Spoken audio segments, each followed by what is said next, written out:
everyone, welcome to Tuesday Check-In. So this past Sunday, we had an early celebration of Father's Day, and we considered the biblical character of Joseph, the earthly father of Jesus.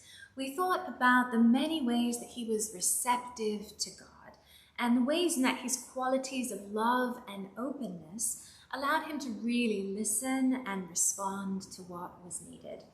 So, as an extension on this conversation of openness, I'd like to read this passage coming up now that's from Tara Brach's book, Trusting the Gold, Uncovering Your Natural Goodness.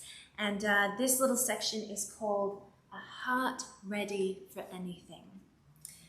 So if you'd like, I invite you to take a deep breath and close your eyes as you listen. A heart ready for anything. Freedom arises from a heart that is ready for anything. This teaching from a Burmese meditation master guides us in living with courageous presence. Our habitual assumption is that we're not prepared enough, that we can't handle what's just around the corner. What if instead of tensing against the future, you assume that your heart is ready and available for however this uncontrollable life unfolds? Perhaps you can sense how this might free you to live fully the life that is before you, right here and now.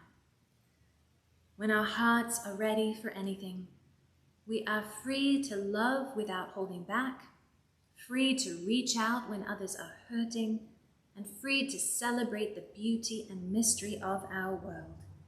We are free to live from the creative and boundless awareness that is our true nature.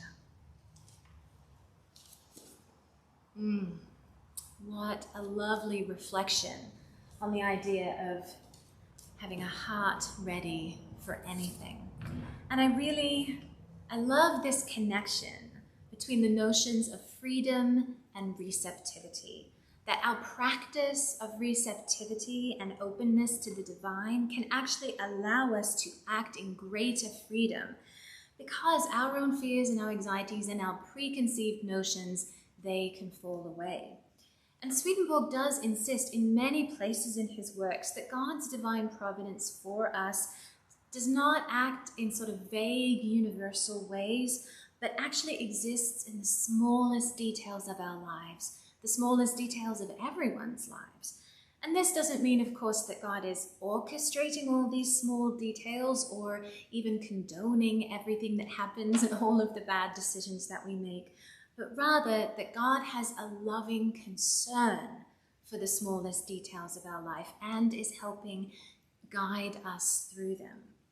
And so perhaps a knowledge of this loving concern, a sense of partnership with God in even the smallest things, a sense of God being deeply present.